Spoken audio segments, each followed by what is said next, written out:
नमस्कार. छायाज रेसिपीजमध्ये आज आपण मुगाच्या डाळीपासून खूपच कुरकुरीत आणि चटपटीत अशी रेसिपी बनवणार आहोत. तर यासाठी इथे मी अर्धा कप मुगाची डाळ घेतली. इथे तुम्ही सालासकटची जी डाळ असते ती घेतली तरी चालेल. आता या डाळीमध्ये भरपूर पाणी घालायचं आहे आणि ही डाळ 2 ते 3 वेळा स्वच्छ धुवून घ्यायची आहे. तर अशा पद्धतीने ही डाळ मी 2 ते 3 वेळा धुवून घेतली आणि यानंतर यातलं सगळं पाणी काढून टाकलं. आता यामध्ये पुन्हा पाणी घालायचं आहे आणि ही डाळ आता 2 तासासाठी भिजत ठेवायची आहे. तुमच्याकडे जर वेळ कमी असेल तर 1 तासासाठी कोमट पाण्यामध्ये भिजत ठेवली तरी चालेल. तर इथे आता पहा 2 तासानंतर ही डाळ छान भिजली गेली आहे. अगदी सॉफ्ट झाली आहे आणि आकाराने सुद्धा दुप्पट झाली आहे. आता ही डाळ आपल्याला वाटून घ्यायची आहे. वाटण्याआधी यातली 1 चमचा डाळ आपण बाजूला काढून ठेवणार आहोत, जी आपण रेसिपीमध्ये नंतर वापरणार आहोत. आणि आता उरलेली डाळ आपण वाटून घेऊया.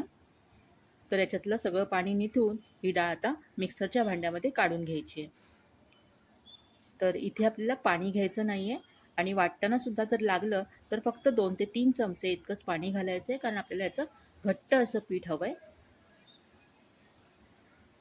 तर इथे आता सगळी डाळ मी मिक्सरच्या भांड्यामध्ये काढून घेतली. आता यामध्ये 3 ते 4 पाकळ्या लसूण असं तुकडे करून घातलाय, म्हणजे पटकन बारीक होईल. यानंतर यामध्ये आलं घालायचं आहे, अर्धा इंच आलं तुकडे करून घेतलंय. यानंतर यामध्ये 2 हिरव्या मिरच्या घालते मी. आता हे आपण जाडसर असं वाटून घेऊया. तर इथे पहा हे मी वाटून घेतलंय. पाणी अजिबात घातलं नाहीये वाटताना. आता हे तयार वाटण आपण काढून घेऊया. तर इथे बाउलमध्ये मी सगळं हे वाटण काढून घेतलंय. आता यामध्ये जी डाळ आपण 1 चमचा बाजूला ठेवली होती ती घालायची आहे आणि आता यामध्ये घालण्यासाठी एक मसाला आपण थोडासा भाजून घेऊया. तर इथे मी तडका पॅन गॅसवरती गरम करत ठेवला आहे. यामध्ये आता 1 चमचा अख्खे धणे घालायचे. यानंतर अर्धा चमचा बडीशेप घालायची आहे. अर्धा चमचा इथे जिरं घालायचं आहे आणि अर्धा चमचा यामध्ये मी ओवा घातला आहे.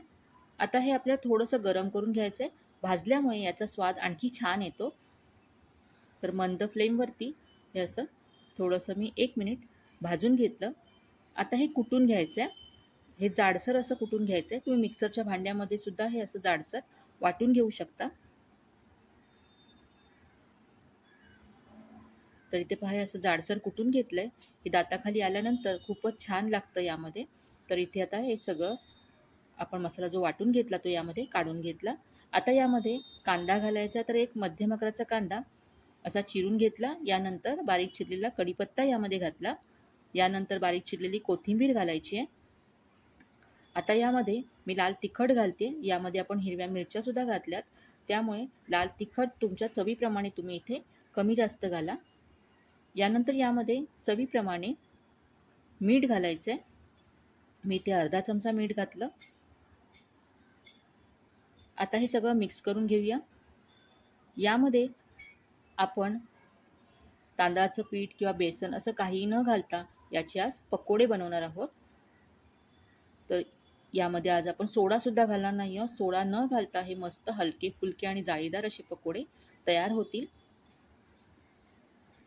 तर हे सगळं असं छान एकजीव केल्यानंतर यामध्ये 1 चमचा गरम तेल घालायचं आहे. तर हे पकोडे फ्राय करण्यासाठी मी कढईमध्ये तेल गरम करत ठेवलं आहे. त्यामधलंच 1 चमचा इथे मी तेल घातलं.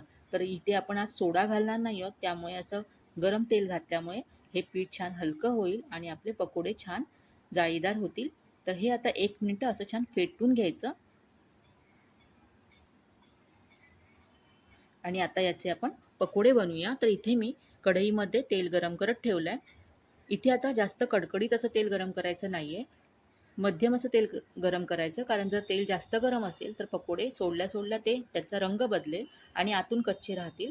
म्हणून इथे मीडियम असं तेल गरम करून घ्यायचं आणि मध्यम फ्लेमवरतीच आपल्याला हे पकोडे फ्राय करायचे आहेत, म्हणजे आतपर्यंत छान ते फ्राय होतील. आता हे पकोडे जास्त असे गोल दाबून त्याला गोल आकार देऊ नका. हलक्या हाताने असे गोलसर करायचे आहेत आणि तेलात सोडायचे आहेत.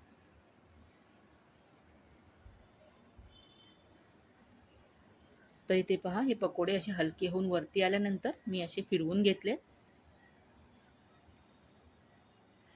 खूपच मस्त अगदी क्रिस्पी होतात ते पकोडे. यामध्ये आपण जो मसाला जाडसर कुटून घातलाय, त्याची चव तर खूप छान येतेच. त्याबरोबर आपण यामध्ये अख्खी 1 चमचा डाळसुद्धा घातली. ती सुद्धा दाताखाली आल्यावरती खूप छान लागते. तर इथे पहा मस्त असा गोल्डन ब्राउन रंग आला पकोड्यांना आणि छान क्रिस्पी झालेत. तर आपण काढून घेऊया. याच्यातलं तेल निथळून हे पकोडे काढून घ्यायचे. तर सध्या पाऊस सुरू आहे. तुम्ही अशा पद्धतीचे वेगळे पकोडे नक्की ट्राय करून पहा. तर इथे हे पकोडे मी काढून घेतलेत. तर आता या पकोड्यांबरोबर खाण्यासाठी आपण मिरची फ्राय करून घेऊया. तर इथे मी मिरच्या तेलामध्ये घातल्यात. त्याला मी एक चीर दिली आधी. 1 ते 2 मिनिटं फ्राय करून लगेच या काढून घ्यायच्या. या पकोड्यांबरोबर मिरच्या खूप छान लागतात. तर आता हे पकोडे आपण सर्व्ह करूया. तर हे पाहूनच तुम्हाला कळत असेल की किती क्रिस्पी झाले. याबरोबर या मिरच्या आणि टोमॅटो केचप, तुम्ही कोणतीही चटणी सुद्धा याबरोबर देऊ शकता. तर अगदी मस्त क्रिस्पी कुरकुरीत असे हे आपले पकोडे तयार आहेत. घरच्या साहित्यामधून काहीतरी चटपटीत खायची इच्छा झाली तर झटपट तुम्ही हे बनवू शकता. असे पकोडे आहेत.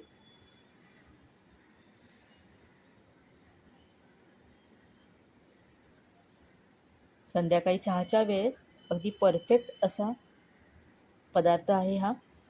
तर आजची ही रेसिपी तुम्हाला नक्कीच आवडली असेल. रेसिपी कशी वाटली कमेंटमध्ये कळवायला विसरू नका. रेसिपी जर आवडली असेल तर व्हिडिओला जास्तीत जास्त लाईक करा, शेअर करा. चॅनलवर नवीन असाल तर चॅनलला सबस्क्राईब करायला विसरू नका. चला तर मग पुन्हा भेटूया अशाच छान छान आणि नवीन नवीन रेसिपीजसह. तोपर्यंत धन्यवाद.